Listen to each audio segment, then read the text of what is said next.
y sin más preámbulo voy a darle la bienvenida a Hugo Marcelo Valderrama, Jonathan Ramos, Samuel Ángel, Horacio Yusto, Santiago Giraldo, a espera de que durante el panel nos acompañen dos personas más chonchas, que ustedes se van a ir para atrás cuando vean quiénes son. A lo largo de esta hora se van a ir uniendo, por lo que cada participante tendrá un promedio, bueno, no un promedio, un tope de 7 minutos para dar su ponencia. La primera persona que me gustaría que hablara, bueno, no es por ninguna razón, simplemente para empezar con alguien, es un buen amigo que nos acompaña desde Bolivia.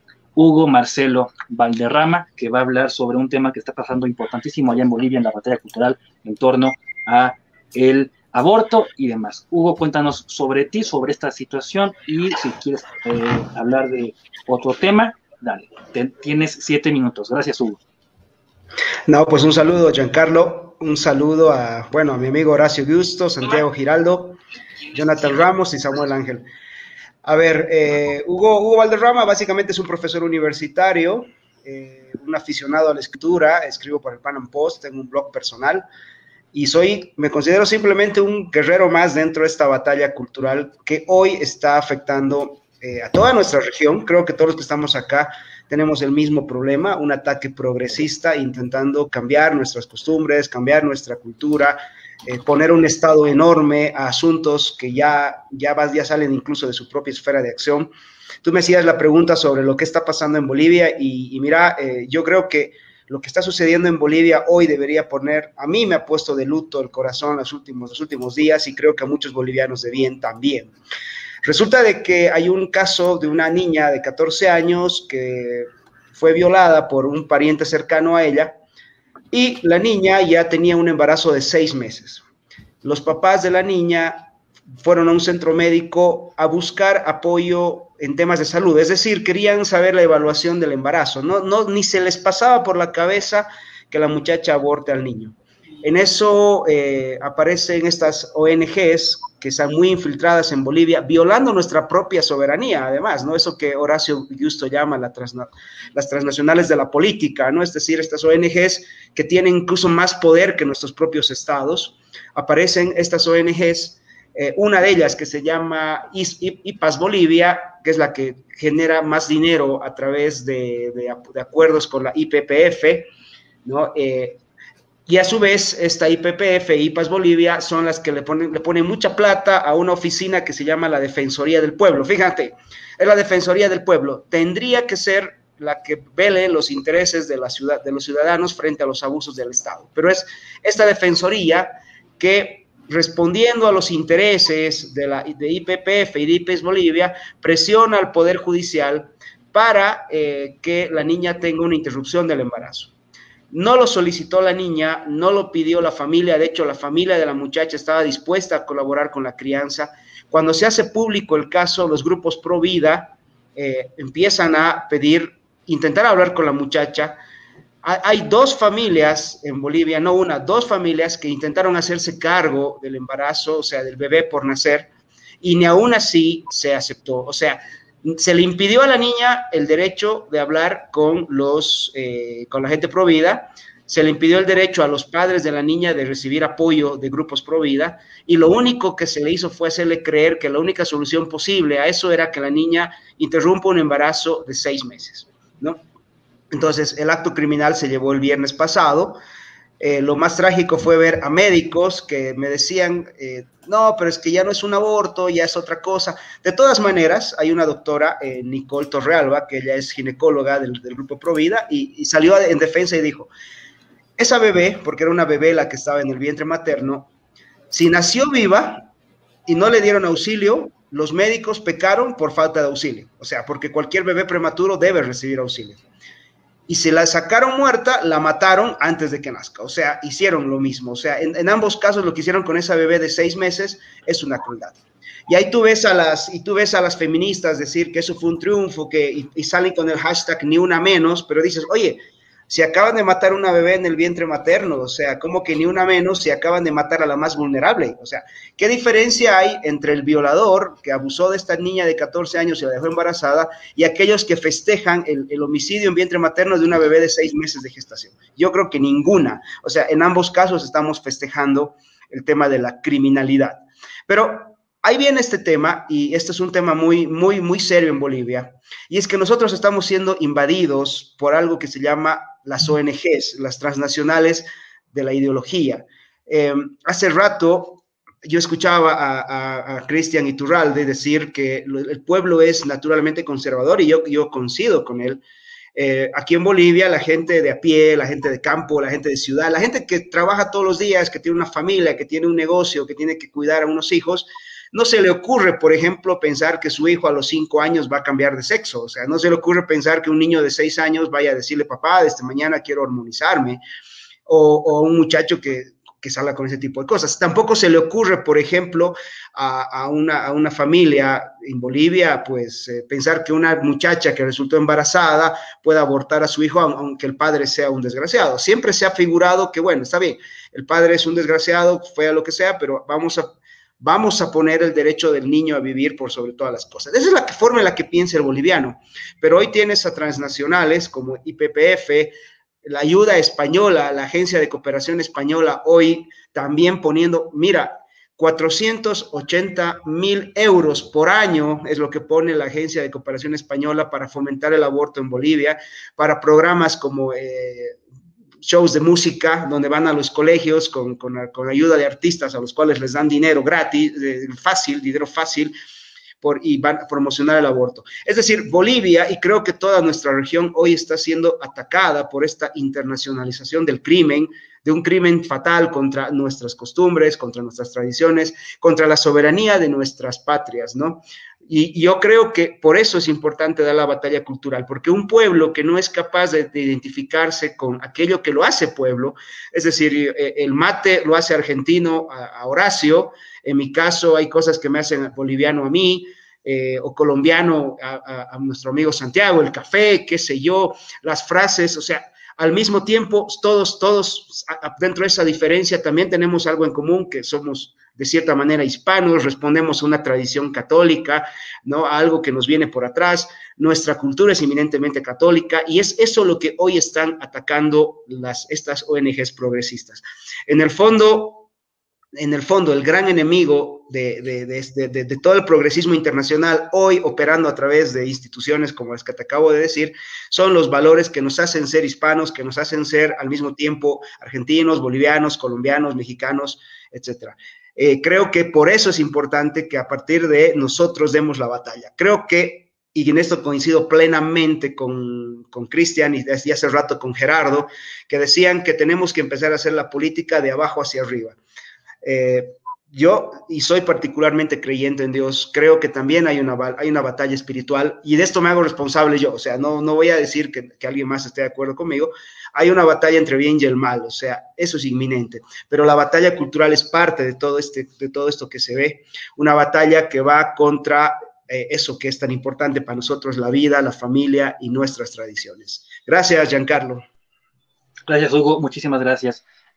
Para ir más rápido, porque el tiempo nos come, doy paso a Jonathan Ramos, que nos va a hablar sobre los orígenes liberales del progresismo. Jonathan, bienvenido, gracias por haber aceptado esta invitación con la premura que te hice llegar. Mucha gente en Twitter y en redes sociales me dijo, invita a Jonathan, falta Jonathan, ahí está Jonathan Ramos, lo que la gente quería, lo tienen ahí.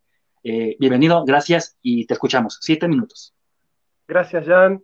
Bueno, saludo también a Hugo, a mi querido amigo Santiago, Horacio, que también lo sigo, y a Samuel Ángel, ¿no? Bien, nosotros tenemos un enemigo que es el progresismo, y es muy interesante y es muy necesario poder rastrear el origen de nuestro enemigo, ¿no? Lo que dentro de la filosofía de Michel Foucault o de Nietzsche se llama la genealogía del poder, ¿no? Poder hacer la genealogía de este poder que hoy nos oprime. Y es necesario identificar exactamente al enemigo. Básicamente el enemigo tiene muchas facetas, ¿no? Es como una hidra que tiene muchas caras. Básicamente el progresismo surge de una concepción diacrónica del tiempo, es decir, es un tiempo lineal donde siempre se puede estar mejor. Y no solamente se puede estar mejor, sino que hay un constante progreso hacia la libertad. Eso lo desarrolla Kant, lo desarrollan Condorcet, lo desarrolla el mismo Descartes en algún momento. No, esta idea de que la sociedad siempre puede ser más libre. Claro, no es lo mismo la libertad entendida desde el cristianismo que la libertad entendida desde el progresismo. ¿Y cuál es la diferencia? Para nosotros, la libertad consiste en la capacidad de poder obrar el bien sin estar esclavizados al pecado.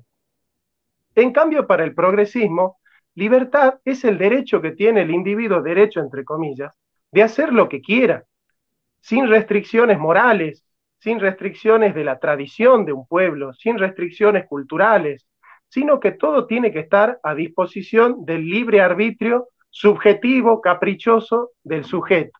Y es ahí donde surge este tema de poner al sujeto por encima de la naturaleza, ¿no? Esto hacen propiamente los modernos, decir, por ejemplo, que la naturaleza es mecánica, la naturaleza es determinada, la naturaleza es una especie de ente amorfo que está completamente determinado por las leyes mecanicistas, y por otro lado el hombre es un ser puramente cultural. Así va a desarrollar, por ejemplo, Descartes, la idea de que el hombre es pura mente, de que el hombre es pura percepción, y que el cuerpo forma parte del mundo, de la realidad que está fuera del hombre. Es así que la identidad del hombre va a perder su naturaleza, ¿no? Por eso, brillantemente, Agustín Laje dice, y Nicolás Márquez, la ideología de género es un conjunto de ideas anticientíficas que con propósitos autoritarios desarraigan la sexualidad de su naturaleza para explicarla exclusivamente por la cultura. Esta ideología de género tiene su raíz, tiene su origen en la modernidad, sosteniendo que el hombre es pura psicología y que la naturaleza del hombre no habla de su identidad. Entonces, como bien han dicho anteriormente, por ejemplo, Cristian Iturralde, y como han desarrollado muchos otros, el tema fundamental es la identidad y la naturaleza. Realmente los progresistas odian que nosotros hablemos del orden natural de las cosas, que hablemos de la naturaleza del hombre, ¿no es cierto? ¿Por qué? Porque la naturaleza del hombre es una restricción a el capricho arbitrario del sujeto, porque si el hombre tiene una naturaleza, el hombre ya no puede hacer cualquier cosa, el hombre ya no puede plantear cualquier política, ¿no es cierto? Este planteo queda totalmente claro, queridos, en Sartre, cuando Sartre razona de esta manera, el esposo de Simone de Beauvoir. Él dice, si el hombre tiene una esencia, si el hombre tiene una naturaleza, entonces el hombre no es libre. Porque Sartre dice así, si el hombre tiene una esencia, esa esencia fue dada por alguien más. Por lo tanto, si el hombre tiene una esencia, Dios existe y la libertad no existe, porque el hombre estaría determinado a obrar según su naturaleza. Pero he aquí que el hombre es libre, por lo tanto el hombre no tiene una esencia, el hombre no tiene una naturaleza y por lo tanto Dios no existe. Con este razonamiento tan primitivo, tan cuadriculado de Sartre, los progresistas han tomado esta idea de que no se puede hablar de la naturaleza humana, no se puede hablar de la esencia humana. Entonces, ¿cómo vamos a graficar nuestra lucha? En antropología filosófica, en contra del dualismo que sostiene que el hombre es pura psique y que el cuerpo del hombre no habla de su identidad, vamos a desarrollar una antropología integralista, sostener que el hombre es la unidad de cuerpo y alma. El hombre es esa unidad sustancial de cuerpo y alma. En política vamos a desarrollar las políticas fundacionales. ¿Qué son políticas fundacionales? Aquellas políticas que tienen como base una ética cristiana, una ética realista. Vamos a hablar de una ética fundacional, fundamental, es decir, que en el marco de la ética hay principios y valores que son incuestionables. Por ejemplo, el respeto irrestricto a la vida, el respeto irrestricto a la libertad de expresión. Ahí saludo al querido Pablo Muñoz, que ahí lo veo. El respeto irrestricto a la propiedad privada, son derechos, ¿no es cierto?, que no son cuestionables, no son derechos que vienen por un don del poder.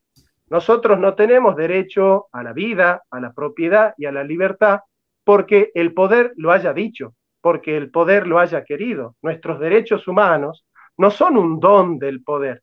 El poder no nos regala los derechos, por lo tanto el poder tampoco nos puede quitar esos derechos. Entonces hablamos en ética de fundamento, en política de fundamento, en antropología de integralismo, y dentro de este esquema nosotros vamos a dar la batalla entonces hablando de la realidad, hablando de la verdad. Vamos a combatir la filosofía de la posverdad con la idea de que el hombre puede conocer la realidad. Con esto termino porque yo he preparado algo breve para dejar y darme el lujo de escuchar a los grandes expositores que vienen. Nosotros vamos filosóficamente a combatir la posmodernidad y el progresismo con tres ideas fundamentales que seguramente Pablo, el doctor Pablo Muñoz, esté de acuerdo conmigo. Tres ideas fundamentales. En ontología vamos a decir que existe la realidad, que existe el mundo. En antropología vamos a decir que ese mundo existe independientemente del pensamiento del sujeto y de la voluntad del sujeto. Y en nociología, en teoría del conocimiento, vamos a sostener que podemos conocer la realidad, que podemos conocer el mundo. Entonces, con esta tesis realista, existe la realidad, esa realidad es independiente de nosotros y podemos conocerla. Ese es el marco estructural en el cual nosotros podemos hablar científicamente, hablar de la verdad, hablar de objetividad y de la naturaleza, rompiendo de cuajo al progresismo y a la posmodernidad. Muchas gracias, Jonathan Ramos. Sin duda no me arrepiento de haber invitado al profesor Jonathan Ramos a este tipo de eventos y tenga por seguro que lo vamos a estar molestando para participar en muchos otros más. Bueno, ya no quito tiempo porque tenemos el tiempo encima. 7 minutos para mi amigo Santiago Giraldo, que nos va a exponer un tema que se llama el aceleracionismo. Santi, gracias por la invitación y dale, 7 minutos, gracias. Bueno, un saludo a todas las personas que nos están viendo en este momento. Muchas gracias a Giancarlo por invitarme. Un saludo también a todos mis contertulios, Jonathan Ramos, Hugo Valderrama, Samuel, a Pablo Muñoz y a Horacio Justo.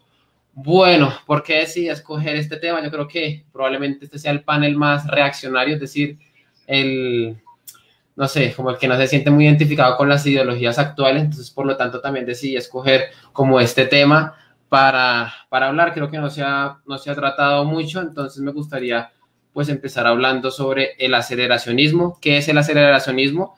Para poder hablar de esto me toca remitirme a varias cuestiones. La primera cuestión a la que me quiero remitir es al materialismo histórico desarrollado principalmente o popularmente por Karl Marx, y que ha bebido directamente de esa dialéctica hegeliana en donde se intenta pues definir la historia como un ciclo de etapas, ¿no? En donde existe una etapa A y una etapa B, y la etapa B normalmente suele ser mejor que la etapa A. Hay una lucha entre contrarios, una tesis y una antítesis que nos da como resultado una síntesis. ¿Qué nos dice precisamente el marxismo? Pues que bueno, que prácticamente iniciamos desde una etapa agraria, probablemente después pasamos por el feudalismo y después más adelante llegamos a una revolución industrial capitalista, etc., etc., etc. ¿Qué es lo que propone el aceleracionismo? Pues bueno, el aceleracionismo también parte de este materialismo histórico, de ver la historia precisamente en una consecuencia de etapas, lo reconoce e intenta acelerarlas. Es decir, no ve al capitalismo con malos ojos como normalmente lo suele ver el izquierdista de a pie en cada país, ¿no? O el izquierdista, el marxista tradicional de cada país, que se suele indelicar, que se suele poner muy molesto cuando algunas cuestiones del capitalismo están avanzando en su país, y suele pues protestar, marchar, etcétera, etcétera, etcétera, en contra del capitalismo. El aceleracionista no quiere hacer esto. No quiero hacer esto. Y mi intención con esta ponencia es poder demostrar que precisamente si nos queremos oponer a un socialismo, a un marxismo o a un intento de crear un sistema que intente planificar la vida de todos los demás, debemos de por sí estar en contra del capitalismo. ¿Por qué? Porque precisamente el capitalismo es otra etapa más de esa historia. Para el aceleracionista lo único que se tiene que hacer es precisamente acelerar ese capitalismo para qué. Ustedes se preguntarán, ¿para qué? Pues bueno, ya Marx y entre otros teóricos aceleracionistas como lo son Nick Land y Nick Nisek, han llegado a varias conclusiones con respecto a eso, y es que el capitalismo es precisamente el sistema que más prosperidad ha traído a la humanidad. Y es que el socialismo se sirve precisamente de esa prosperidad que ha alcanzado el capitalismo para poder ser, ¿sí? Entonces, como esto es así, el izquierdista, el marxista, debe poder ser procapitalista. El socialismo y el capitalismo no son es tesis y antítesis, sino que por el contrario, el capitalismo vendría a ser el sistema previo del cual se serviría precisamente el socialismo para poder ser socialismo, ¿sí? Entonces, si en realidad nos quisiéramos colocar en contra o reaccionar, que es la palabra que me gusta utilizar en estas cuestiones con respecto a ese intento por crear un sistema que planifique la vida de todos los demás, pues evidentemente nos tenemos que también tenemos que reaccionar frente al capitalismo, cosa que muy pocos liberales al día de hoy quieren entender o lo estén haciendo, ¿no? ¿Qué nos dice en su momento Lenin con respecto a ese tipo de izquierdista infantil que no ha reconocido en el capitalismo el paso previo al socialismo? Pues bueno, abro cita: el socialismo es inconcebible sin la gigantesca maquinaria capitalista basada en los últimos avances de la ciencia moderna. Es inconcebible sin una organización estatal planificada que someta a decenas de millones de personas al más estricto cumplimiento de una norma única de producción y distribución. Nosotros, los marxistas, hemos hablado siempre de esto y no merece la pena gastar ni 2 segundos en conversar con gente que no comprende ni siquiera esto, refiriéndose a los anarquistas y una parte considerable de los revolucionarios de izquierda socialista. No han querido entender precisamente de que el marxismo debe servirse, y precisamente si quieren llevar a la práctica todo su sistema, servirse del capitalismo. Ahora bien, ¿cuál es la cuestión o cuál es el sentido de poder acelerar el capitalismo? Pues bueno, llegar a un postcapitalismo. Este postcapitalismo tiene varias características. ¿Qué características tiene este postcapitalismo? Pues bueno, una de esas es que es postindustrial, intenta llevarnos a un estadio de cero escasez, y allí precisamente el hombre podrá ser libre. Todo esto está muy bien relacionado. ¿Por qué? Si ustedes se remiten precisamente al libro Ética, Economía y Ética de la Propiedad Privada de Hans Hermann Hoppe, él intenta siempre defender la función de la propiedad privada precisamente porque responde a la escasez. De hecho, es porque vivimos en un mundo en donde hay escasez, es porque él intenta también desarrollar la función social de la propiedad privada. Es decir, la propiedad privada viene a responder a la escasez, ¿sí? ¿Qué nos dijo en su momento el teórico liberal también, Hans Hermann Hoppe? Pues bueno, lo siguiente, lo saco directamente de su libro Economía y Ética de la Propiedad Privada, abro comillas. Claramente, todas estas cuestiones deben ser respondidas de alguna manera porque mientras haya escasez y no vivamos en el jardín del Edén, el tiempo y el dinero invertidos en una cosa no puede gastarse en otra. La propiedad privada para Hans Hermann Hoppe tiene una función precisamente para poder organizar y para poder distribuir y tener una información correcta a la hora de poder saber qué bien y qué bien no podemos utilizar, ¿no? Qué bien económico podemos utilizar. Él dice y habla precisamente del jardín del Edén porque una de las características del jardín del Edén es que allí no había escasez. Por lo tanto, esto está muy ceñido precisamente con la idea y las características que mencioné de esa sociedad postcapitalista en donde uno es postindustrial y otro habla de escasez. Ok, voy a acelerar precisamente. En esta escasez, obviamente, se sirve el capitalismo para crear una sobreproducción de bienes y servicios en donde ya el proletariado no necesite estar trabajando la materia con sus propias manos, sino que pueda ser reemplazado precisamente por robots, por la tecnología, etc., etc., etc. Pero esto para los aceleracionistas no es algo malo. ¿Por qué? Porque precisamente se sirve de allí para poder emancipar al hombre. Es decir, y de hecho tengo aquí una cita de Karl Marx en donde dice exactamente lo mismo. De hecho, el reino de la libertad solo comienza allí donde cesa el trabajo determinado por la necesidad y la educación a finalidades exteriores, con arreglo a la naturaleza de las cosas. Por consiguiente, está más allá de la esfera de la producción material propiamente dicha. ¿Por qué? Porque Karl Marx ha identificado muy bien que el hombre no puede ser libre si está todo el día trabajando por intentar suplir sus necesidades básicas. Solamente podrá ser libre cuando estas necesidades básicas ya estén satisfechas y puedan dedicarse, no sé, en la mañana a hacer, a jugar golf, en la tarde leer un libro y en la noche a comer enfrente de una hoguera. Bueno, ¿cuál es la cuestión? De que evidentemente el postcapitalismo intenta llevarnos a ese estadio en donde haya superabundancia, y precisamente como no hay escasez, no necesitamos la propiedad privada. ¿Qué agendas al día de hoy nos han dicho precisamente la necesidad de abolir la propiedad privada? No estamos hablando de Venezuela, no estamos hablando de Nicolás Maduro, ni un Hugo Chávez, ni nada por el estilo. Estamos hablando precisamente de entidades, instituciones internacionales, como por ejemplo el Foro Económico Mundial, que en su Agenda 2030 tiene uno de los primeros puntos allí, diciendo que lo principal para el año 2030 es abolir la propiedad privada. Entonces ustedes pueden ver una conversión precisamente de dos polos, ¿no? El socialista y el capitalista llegando y convergiendo a un mismo punto. Me gustaría ya acabar mi intervención con lo siguiente, con una cita de don Nicolás Gómez Dávila que dice exactamente lo siguiente: el capitalismo es abominable porque logra la prosperidad repugnante vanamente prometida por el socialismo que lo odia. Y listo, yo creo que aquí acaba mi exposición. Espero pues haya quedado claro con respecto a toda esta cuestión. Gracias, Santi. No voy a hablar ya nada porque el tiempo nos come. Samuel, Ángel, un gustazo. Lo estuve buscando durante muchísimo tiempo para que participara en uno de estos foros. Entonces, él nos va a hablar sobre Colombia, sobre la lucha de la vida y las iniciativas que hay y el panorama en general en Colombia. 7 minutos, Samuel, gracias. Bueno, muchísimas gracias por la invitación. De nuevo, una felicitación a esta iniciativa de Giancarlo, a todos los expositores, a nuestros amigos, el doctor Pablo Muñoz, Santiago, Horacio, Jonathan y Hugo. Muchas gracias por darme la oportunidad de estar al lado de ustedes. Para mí es un verdadero honor estar al lado de estos guerreros culturales, que es lo que necesitamos hoy.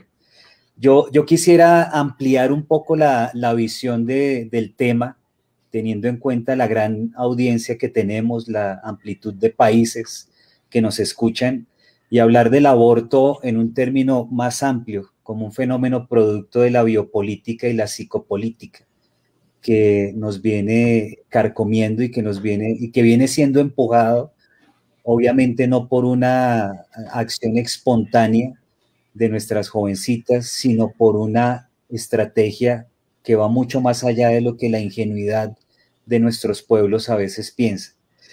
Y quisiera retomar las palabras del filósofo Julián de Marías, español, que en 1978 decía: me parece que la aceptación social del aborto es sin excepción lo más grave que ha acontecido en este siglo que se va acercando a su final. Lo decía en 1978. Y repárese en que no se refiere a un hecho individual, por grave que sea en su consideración moral, sino a un fenómeno colectivo, cual aceptación social.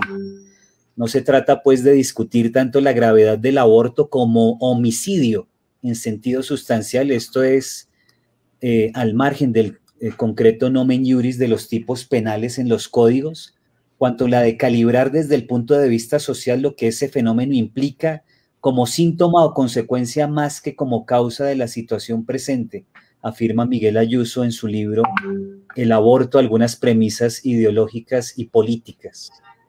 El aborto es tal vez el objeto de una de las batallas culturales más importantes del siglo XXI, por no decir que la más importante. Por eso me llama mucho la atención de la iniciativa Vengadores, porque realmente estamos viviendo una batalla.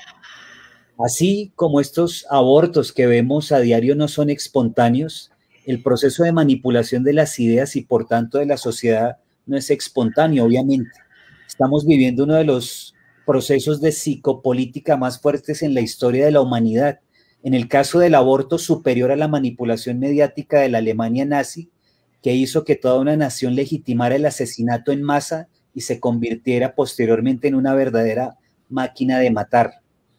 Porque con arreglo al paradigma de la biopolítica podemos comprender a su vez que el aborto, ya sea despenalizado o legalizado, siempre es una política estatal, siempre está detrás una política de control demográfico. Los ejemplos sobran, como decía uno de nuestros amigos. Por ejemplo, el informe Kissinger de 1974, que en uno de sus puntos decía que precisamente había que eliminar a estas juventudes que se podrían oponer a estas políticas de control. Lo que podemos ver ahora al ver los rostros de Giancarlo, de Horacio, de Santiago, es que el informe Kissinger se equivocó, porque tenemos una nueva generación que se ha levantado contra estas políticas de control. En ese sentido, porque siempre o muchas veces escuchamos un discurso derrotista de nuestro lado, deberíamos empezar a pensar que muchas cosas están pasando a favor nuestro y que tendríamos que levantar la frente para con valor defender nuestros principios y a todo Occidente. El informe Rockefeller para el gobierno de Estados Unidos de 1972 es otro ejemplo de biopolítica, el crecimiento del presupuesto para el control de la población en el resto del mundo durante la época de Lyndon Johnson, la conferencia de la ONU de 1994, las conferencias de la mujer de Pekín, el trabajo que desde antes financió la Fundación Rockefeller para promover la revolución sexual con Alfred Kinsey a la cabeza, recorriendo estado por estado de los Estados Unidos para legitimar los cambios de políticas, el carácter hedonista y psicodélico de la generación del 68 de la mano de textos como Eros y Civilización de Herbert Marcuse, y toda la escuela de Frankfurt que en nombre de hacer una crítica a Occidente, lo que han buscado es su destrucción. ¿Cómo se ha llegado a ello? Pues a través de un proceso intelectual que se ha apoyado en un proceso legal y se ha convertido en un proceso social. Esto apalancado, como decía nuestro amigo de Bolivia, por ONGs, medios digitales, medios tradicionales, universidades, colegios, movimientos sociales, y un caso que está tomando fuerza en el tema de Colombia, pero sé que en Argentina y en otros países, y es el usufructo de la farándula. La del aborto es una de esas luchas que evidencian lo determinantes que las ideas resultan ser. En este caso, su determinación es nada menos que la asimilación de la muerte de otro ser humano como derecho, el aniquilamiento del propio hijo como conquista política, la legitimación del filicidio. Y todo esto nos lo han empujado a través de la biopolítica y la psicopolítica. Y lo contrario. ¿Tiempo ya? Falta un minuto. Lo contrario es cierto. La lucha por la vida evidencia asimismo lo determinantes que las ideas resultan ser, y en ellas se juega nada menos que el destino de millones de seres humanos en gestación, cuya existencia y natural desarrollo depende en última instancia de los vaivenes de la lucha de las ideas. Si el informe Rockefeller no impidió que estemos nosotros hoy reunidos como una nueva generación que se levanta, también nosotros podemos hacer que este control y esta dominación global que pretenden las élites sea destruida en la medida en que nuestro discurso se levante con fuerza, que nuestra voz se haga escuchar. No importa que pensemos que nos escucha 1, 2, 3 o millones, lo que tenemos que hacer es no callarnos y no tener miedo. ¡Ánimo! ¡Ánimo! Esto apenas comienza. Muchísimas gracias, Samuel Ángel, que nos une ahora como nuevo integrante, también como Jonathan, a esta iniciativa Vengadores, a este tipo de foros. Bienvenidos. Espero que sea la primera vez que nos acompañan, pero que no sea la última. Muchísimas gracias. Horacio Justo nos va a hablar sobre ecologismo y Greta Thunberg. 7 minutos, Horacio, buen amigo, dale. Bueno, en primer lugar, muchísimas gracias por la invitación. Para mí es todo un desafío tener que exponer al lado de semejantes intelectuales, pero yo corro con una ventaja, que siempre he marcado que yo no soy un intelectual, simplemente me dedico a transmitir lo poco que he recibido en la vida, así que honrado por la oportunidad que se me ha dado. ¿Por qué decidí hablar de Greta Thunberg? En primer lugar, porque es el símbolo, y lo que estamos dentro de lo que es la batalla cultural, entendemos el valor del simbolismo y entendemos el valor que tiene cada signo dentro de lo que se dice y lo que no se dice. Particularmente lo que me interesa de Greta Thunberg no es su vida, no es su persona, sino lo que ella representa. Así que vamos a hablar de qué es lo que representa tanto en lo teórico y luego cómo esto deviene en la práctica política, más precisamente en la geopolítica. Porque lo que hay detrás de Greta Thunberg es esa idea del ecologismo, esa idea del pacifismo, esa idea de la hermandad y la igualdad a nivel global. Esa idea de que todos somos partes de una misma casa. lo cual en parte pareciera ser cierto si uno tiene una mirada antropológica cristiana donde se entiende que Dios le hereda a Adán y Eva una casa común.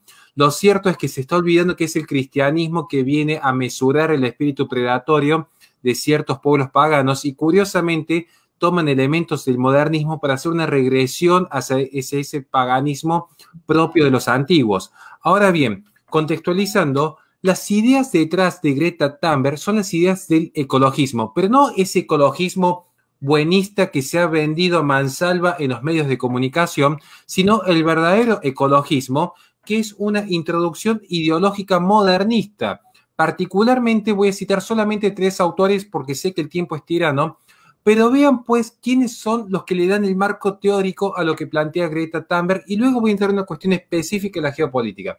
Tenemos, por tomar algunos ejemplos específicos, el de Arne Naes, que es un francés, y no es un tema menor que provenga de Francia, las mayores actos de santidad del mundo, como también los mayores actos de perversión. Cada uno sabrá interpretar luego esto. Arne Naes es el creador de Ecología Profunda, donde se quiebra ese antropocentrismo que ya había quebrado el teocentrismo para dar lugar al biocentrismo, donde el ser humano empieza a quedar relegado. Luego tenemos, por tomar otro ejemplo más, el marco teórico que aporta Murray Bookchin con su teoría de la ecología social, que es el primer paso hacia el anarquismo total y la desaparición de la identidad nacional y las tradiciones. Luego tenemos como tercer ejemplo que quiero tocar el de Ivan Illich, que es un teólogo que plantea que es necesario reformar no solo los campos políticos, sino también educativos, en pos de que el hombre se convierta en un ser natural más. Es decir, equiparar al ser humano a las bestias. Y esta es la gran trampa del animalismo que hay de fondo, encubierto entre las tantas banderas del ecologismo.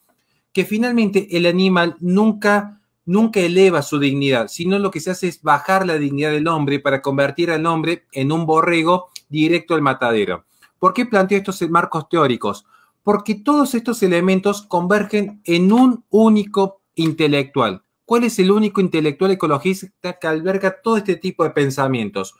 Paul Ehrlich. Paul Ehrlich es el que le da el marco teórico, no a Greta Thunberg, le da el marco teórico completo a todo el ecologismo moderno. Paul Ehrlich escribe en 1968 La bomba demográfica tomando elementos de Thomas Malthus y ustedes si revisan dicha obra que plantea los controles de natalidad, la cultura child free, la cultura antinatalista, las políticas de control de nacimiento, las políticas del aborto inducido, van a notar que coincide que dicha obra sacada en el 68 es la que abastece luego el mismo marco teórico de la conferencia de Bucarest, la conferencia de Ciudad de México y la conferencia del Cairo. Porque luego uno plantea estos temas y dicen, es teoría de la conspiración. Es simplemente que luego del 68, la Organización de las Naciones Unidas tiene como principal preocupación la sobrepoblación, pero no cualquier sobrepoblación, porque recuerden que a instancia de la ONU es que se forma la IPPF cuando ya existía la American Planned Parenthood y la fusiona con una organización de la India. Entonces, la ONU siempre tuvo una visión específica en cuanto al control de natalidad. ¿Quién enarbola las banderas actualmente? Greta Thunberg, pero fue en el 94 que dicha bandera del ecofeminismo, que siempre converge el feminismo y el ecologismo con el control de natalidad, las tomó precisamente Petra Kelly. Petra Kelly cuando escribe en el 94 por un futuro alternativo. Estas distopías ecologistas estriban siempre en considerar que el hombre, ya no como género, sino el ser humano, es un cáncer en sí mismo. Si de hecho uno de los principales intelectuales del ecologismo fue discípulo de Sartre con esta idea existencialista que toma ciertos postulados de Nietzsche en cuanto a considerar que el ser humano es una enfermedad en sí misma. Entonces, lo que hay detrás de Greta Thunberg, lo que hay detrás de estas políticas ecológicas es en esencia una corriente corporativista, porque acá hay que empezar a separar las aguas y entender que no todo lo que es público es malo como se vende a veces en redes sociales, ni todo lo que es privado es la panacea, porque lo cierto es que los capitales privados que financian a Greta Thunberg provienen justamente, y como se demuestra en uno de los informes que presentamos para The American, justamente de inmobiliarias y empresas tecnológicas que están buscando lucrar y posicionarse en el mercado con ciertos favoritismos. Los que financian a Greta Thunberg, por tomar un solo ejemplo, es justamente la Fundación Europea por el Cambio Climático, que dicho sea de paso, se demostró las inversiones que tenían a través de una inmobiliaria sueca para las energías renovables, que curiosamente, dicho desarrollo económico de las energías supuestamente amigables con el planeta, proviene de la extracción compulsiva de 17 metales extraños, cuyo control económico a nivel global recae en un 65% en el mercado global en China, que curiosamente un 10% corresponde a Birmania, que está siendo en este momento un foco de batalla para dicho régimen comunista. Entonces, lo que se está viendo en última instancia, que es necesario empezar a desmitificar esta idea del ecologismo, porque muchas veces se plantea en espacios, pongan 15 comillas adelante y 15 comillas atrás, de derecha, todos saben que me he vuelto bastante escéptico con estos términos, esta idea de que es posible un ecologismo bueno y no se entiende que están legitimando el mensaje ecologista, un mensaje que es esencialmente en desmedro de la esencia humana, porque creer que el ecologismo es necesario para cuidar el planeta es como creer que el feminismo es necesario para cuidar a la mujer. El espíritu de la cristiandad en Occidente fue más que necesario para que justamente la civilización comprendiera lo que era el respeto y la dignidad a todo ser humano y entender que el ser humano no es una bestia, porque los que están por detrás de estas políticas de considerar que es necesario que prevalezca la naturaleza, los que son los que finalmente controlan la vida del hombre porque lo han reducido a un ser natural. Y para no extenderme ya con la exposición y dar tiempo a los demás opinantes, sí quiero rescatar un punto. Fíjense en qué tan perverso es el proyecto del ecologismo, que al mismo tiempo que legitiman los ataques a la cristiandad, son los que luego le han implantado una suerte de deidad a la Gaia, la madre naturaleza, la Pachamama, son los que luego están rindiéndole culto a estas visiones paganas, desconociendo que en el fondo están siendo, perdón la expresión, idiotas útiles al servicio de gente como Bill Gates, que plantea el consumir carne sintética, o al servicio de la Agenda 2030, que han instaurado esta idea del miedo a la sobrepoblación y el cambio climático a tal punto que a nivel mundial el 46% de la población considera que el principal foco de preocupación es el cambio climático.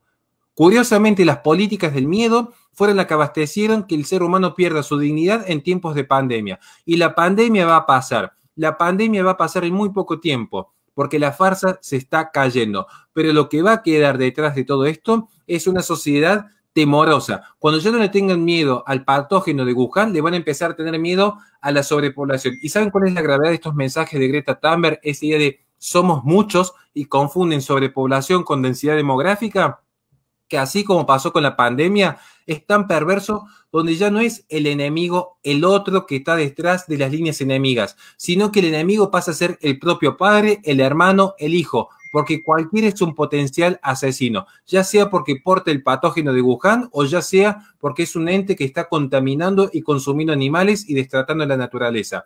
Cierro simplemente diciendo, cuidado con los discursos impuestos, que todos estos discursos surgen, si bien tienen su auge, y yo particularmente soy un gran estudioso de Marcuse, y después del mayo del 68, ya se venía gestando a mitad del siglo XX esta idea de una aldea global tomando ciertas premisas de Rousseau para instaurar un discurso único. Este mito del buen salvaje, el hombre convertido en una bestia más en la naturaleza, desacreditando su dignidad y convirtiéndolo en un borrego al servicio de ciertas élites. Perdón si me he extendido.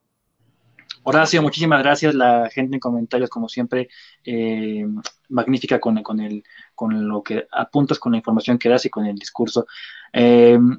Sara Winter parece ser que va a cerrar este panel, pero antes el doctor Pablo Muñoz Iturrieta va a dar su participación. Él quiere compartirles algo por medio de compartir pantalla. Ahí está, ya se debe estar viendo. Y Pablo, dale, tienes 7 minutos, amigo, y gracias por haber aceptado la invitación. Un abrazo enorme. Un abrazo. Bueno, en primer lugar me gustaría estar, más que yo presentando, conversando con todos los exponentes aquí. Así que un saludo enorme a cada uno de ustedes, a Jonathan, Giancarlo, Sara, Samuel, a Santiago, al amigo Horacio y Hugo. Así que un saludo enorme, una alegría poder compartir este panel. Giancarlo me pidió que hable sobre la ideología de género. Y resulta que hoy estaba cenando hace un ratito y viendo las noticias y me encontré con esto. Mujer trans sueña con ser monja, pero la iglesia no la acepta. ya lo puedes quitar si quieres, pero miren qué femenina la postulante a la vida religiosa. Simplemente para que se vean todos mis compañeros, no quiero dejar eso ahí. Pero si vemos el análisis ideológico, o un análisis de este postulado ideológico y cómo la ideología de género, en definitiva, viene aquí a derrumbar todo. Quienes vivimos en el año 2021, todos nosotros estamos siendo testigos de una revolución cultural que está llegando, por así decir, a su culmen. Todo este proceso cultural, ideológico de la Escuela de Frankfurt, que luego se manifiesta, como decía Samuel, en políticas públicas, en cuestiones legales, sociológicas y demás, está llegando hoy a su fin, y especialmente está llegando a su fin, yo creo, por un signo claro que se ha manifestado a nivel mundial, y es cuando ellos están seguros de su victoria. Están muy seguros, como estaba, como nuevamente lo cito ahí a Samuel, que mencionó a Kissinger. Kissinger en el 74 estaba seguro de que iba a triunfar y fue un fracaso. Ayer a la mañana a Kissinger le hicieron una entrevista. Yerba mala nunca muere, ¿no? Tiene como 99 años el hombre, y dijo que si Estados Unidos no se pliega al reseteo y a este nuevo, dijo la palabra nuevo orden mundial, Estados Unidos va a fracasar. La única manera de Estados Unidos poder seguir luchando como una potencia es si se pliega a este plan, que también lo mencionó maravillosamente mi amigo Horacio, acerca de este nuevo globalismo que es el verdadero enemigo, ¿no? Hoy en día. Y nosotros nos damos cuenta de que está llegando, por así decir, al menos desde el punto de vista de estos globalistas, a su culmen este proceso ideológico de revolución cultural, porque se animaron en el año 2015 a hacer una reunión en la ciudad de Nueva York, en la sede de las Naciones Unidas, y a elaborar una agenda llamada Agenda 2030. Que la Agenda 2030, en definitiva, es estandarizar, volver o transformar toda la propuesta que se había hecho en las grandes conferencias de las Naciones Unidas, comenzando ya por Bucarest en el 74, la del Cairo en el 94, la de Pekín en el 95 y muchísimas otras más que hubieron entre medio y después, simplemente para que se manifiesten en un cambio político, en un cambio cultural, en un cambio legislativo en cada una de nuestras naciones. Y la manera de hacerlo es la siguiente, y esto yo lo vengo denunciando de hace varios años, que nuestros países van a tratar de cambiar las constituciones nacionales. Y yo cuando lo dije por primera vez, recuerdo dando una conferencia en una universidad en la Facultad de Leyes de la Universidad de Mercer en Georgia, era una reunión de la Asociación Filosófica de los Estados Unidos. Varios profesores me dijeron, no, pero para eso es demasiado, ¿cómo van a cambiar la constitución de un país? Y yo le dije, miren, van a ir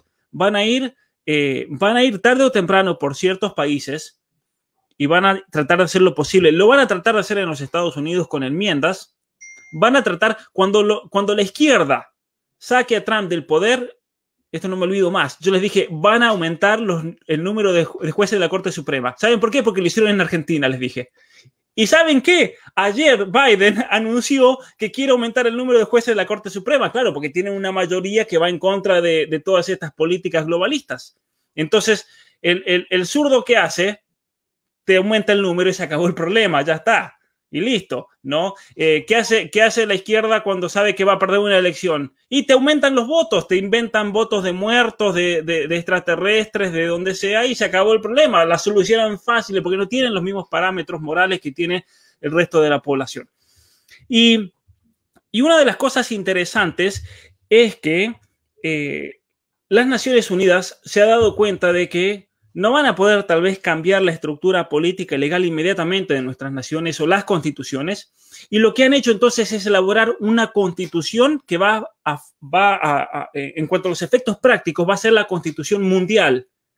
Va a ser, por así decir, el escrito legal cuyos objetivos van a ser entonces los principios de discernimiento de toda política pública, política legal, política cultural, educativa de nuestras naciones. Y miren qué locura. Entonces, ¿para qué sirven las constituciones? No sirven para nada.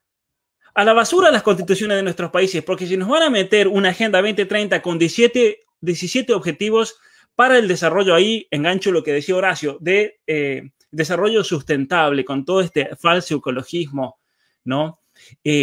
en definitiva con un propósito claramente abortista y marcadamente ideológico, especialmente por la filosofía de fondo que maneja la Agenda 2030, que es la ideología de género. Como yo ya lo presenté en mi capítulo de Pandemonium y como lo desarrollo mucho más largamente en mi próximo libro, Las mentiras que te cuentan, las verdades que te ocultan. Entonces, a ver, para que la gente realmente entienda todo esto de una perspectiva también geopolítica, lo que el globalismo está haciendo hoy en día es instaurar un nuevo sistema económico, está instaurando un nuevo sistema político por medio de una Agenda 2030 cuyos objetivos van a funcionar como si fuese una constitución al momento de regir todas las políticas de una nación, y luego, lo cual incluye aborto, educación sexual integral, lo cual incluye ideología de género y muchos otros temas más. Y luego hay de fondo toda una revolución cultural que apunta directamente a lo que llamamos la identidad del ser humano. Eliminar lo que decía Jonathan cuando lo alcancé a escuchar al principio. Nosotros tenemos que, en primer lugar, definirnos a nosotros mismos y no dejar que la izquierda nos defina. Porque en definitiva, históricamente, ¿quién ha definido a la derecha? Ha sido siempre la izquierda. La izquierda ha dicho quién es de derecha. Y entonces todo el que no sea de izquierda le dicen de derecha. Pero cuando hay una persona que supuestamente es de derecha, como el caso de Macri, por ejemplo, el caso en Chile de Piñera, cuando comienzan a actuar como globalistas de izquierda, nadie tiene el coraje de decir, oh, Macri es de izquierda en realidad. Macri es un globalista y es la misma basura que el resto, ¿no? Y es por eso que nosotros no debemos permitir que la izquierda nos defina de la manera que quiera, sino que nosotros nos vamos a definir a nosotros mismos. Y especialmente yo coincido totalmente con lo que propuso Jonathan, definiendo la realidad del ser, la realidad del conocimiento, y esto va totalmente en contra de la ideología de género, ¿no? Y especialmente teniendo en cuenta que hay algo que se llama el discernimiento humano, que es propio del actuar humano, y llámenle prudencia política para cuestiones políticas, y llámenle prudencia moral para cuestiones éticas o biotecnológicas.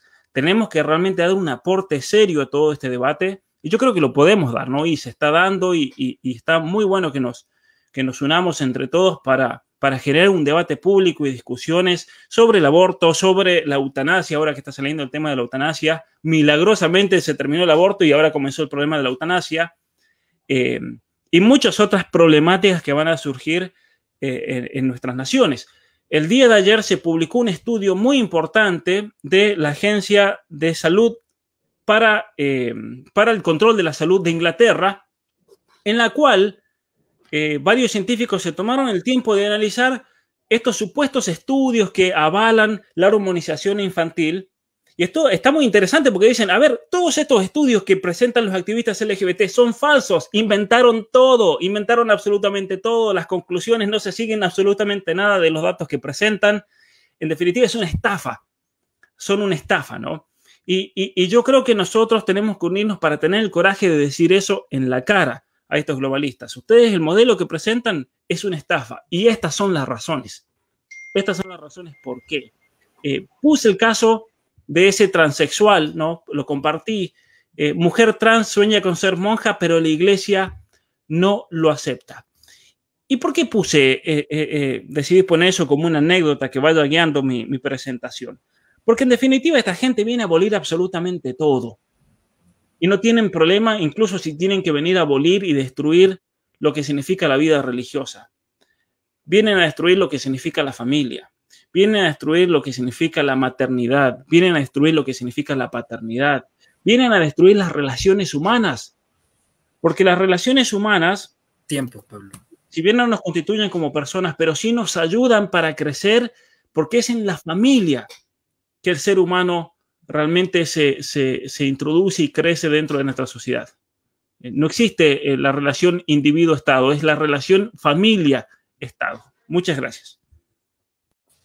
Gracias, Pablo, por aceptar la invitación también con mucha premura. A muchos se unieron apenas hoy, como lo es el caso de Sarah Winter, a quien, bueno, yo había estado buscando desde hace meses en redes sociales y ahorita se une en un evento magno, en el evento de la Iniciativa Vengadores. Esto es la Iniciativa Vengadores, esto es lo que se busca, esto es la idea, unirnos todos en un solo evento, con diferentes formas de pensar, pero tal vez con una línea en común, con ciertas ideas en común, y que lo más nos une y que lo menos es lo que nos va a diferenciar, pero vamos unidos en la batalla cultural, en la batalla de las ideas. Sarah Winter, un honor estar aquí contigo compartiendo pantalla, y ella nos va a hablar sobre el feminismo, los tipos de feminismo y cómo ningún feminismo es bueno y es malo hablar de feminismo bueno y feminismo radical. Sara, la pantalla es tuya. Mil gracias a todos, es un honor estar aquí con este equipo maravilloso de tanta gente que es tan especial en todas las partes del mundo. Y sabes que un error que comete mucha gente cuando me presenta es decir, Sarah Winter fue una feminista radical. Y yo siempre digo, ¿de dónde se quita esto la gente que es provida y conservadora? Porque yo nunca había dicho que soy una feminista radical o que fue una feminista radical. Porque yo personalmente no creo que hay un feminismo bueno, un feminismo medio y un feminismo malo, que es un feminismo radical. Entonces, la primera cosa que debemos hacer como personas de derecha, conservadores o libertarios, no importa, es no dejar que la izquierda, así como han dicho mis compañeros, defina quién nosotros somos y tampoco nuestro vocabulario. Un error que cometemos, yo siempre digo, nosotros a veces decimos, yo estoy en contra del lobby LGBTTTTQ. No lo haga eso. No legitime un vocabulario creado especialmente para confundir a la gente. Yo estoy en contra del lobby homosexual. Ahí está. Entonces, hay un montón de técnicas de desinformación y contrainteligencia que son efectivamente utilizadas en la gente hace, no sé, 120 años, desde que Marx en 1848 escribió sus primeras obras. Entonces, cabe a nosotros no utilizar este tipo de vocabulario. Mira que el feminismo, yo digo que es la hija del marxismo. Es algo súper común. O sea, Marx y Engels escribieron mucho sobre la sociedad dividida en clases, o sea, siempre la clase oprimida, la clase opresora y supuestamente el proletariado, que sería entonces la clase oprimida, debería ser una revolución, una dictadura del proletariado, o sea, traduciendo, matar, asesinar entonces los dueños de medios de producción y asumir entonces el poder. La misma lógica sigue el feminismo. Solo que no es más la clase oprimida, los trabajadores, y la clase opresora, los dueños de medios de producción. Sería entonces las mujeres y los hombres. Pero en este contexto, ¿qué estarían explotando los hombres entonces de la mujer, si no su fuerza de trabajo como los burgueses explotaban en el proletariado? Explotaría entonces su cuerpo. Por lo menos eso que dice Marx y Engels cuando escribieron el origen de la familia, de la propiedad privada y del Estado. Entonces, si hay que para ser verdaderamente libre, esta clase oprimida, hay que hacer una revolución en contra de la clase opresora. ¿Qué revolución sería esta entonces del feminismo? La revolución del cuerpo, la revolución sexual. Entonces, ahí se empieza desde 1790 con Mary Wollstonecraft, desde la Revolución Francesa. Entonces se empieza un proceso de tomada de la literatura, de todos los medios de comunicación y de educación, para entonces aplicar una técnica que hoy desafortunadamente sufrimos, estamos bajo este control de desinformación. La técnica es la siguiente, que los cuento ahora. Entonces, elegimos un término que sea un poco ambiguo o creamos artificialmente un término nuevo, como género o como feminicidio o como algo así. Entonces ahí le atribuimos un significado que a nosotros nos gusta más. Y después introducimos este nuevo término o este término artificialmente creado en la gente masivamente a través de los medios de comunicación y educación. Así, cuando buscamos en el Google, ¿Qué es el feminismo? Vamos a encontrar algo súper bueno, que es un movimiento social que lucha por la igualdad de los hombres y de las mujeres. Pero en hecho, yo puedo decir por experiencia empírica, yo estuve 5 años en el más íntimo del feminismo. No existe eso. Yo como académica de la área, yo he leído más de 60 libros. ¡Qué infierno! Yo leí más de 60 libros feministas y nunca leí nada sobre ayudar mujeres, porque el feminismo no quiere ayudar mujeres. Tiene como el objetivo máximo desarraigar la mujer de su naturaleza humana, de su naturaleza procreativa.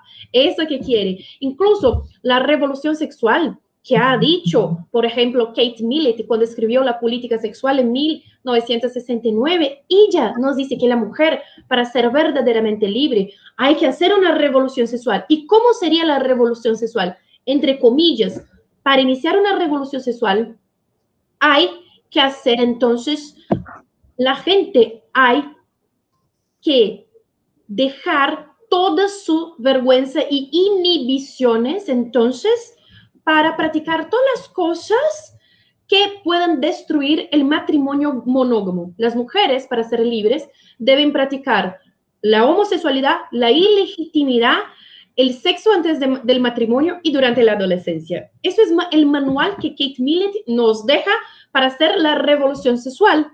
¿Y qué ha hecho la revolución sexual? Bien, las feministas han dicho, y ya estoy finalizando, las feministas han dicho entonces que la mujer, para ser verdaderamente feliz, había que matar a sus niños dentro del vientre, utilizar contraceptivos, ir al mercado laboral, estudiar fuera cuanto quiera, pero en 2009 se publicó un estudio en la Wharton School hecho por Betsy Stevenson y Justin Wolfers, que se llama El paradoxo de la felicidad femenina.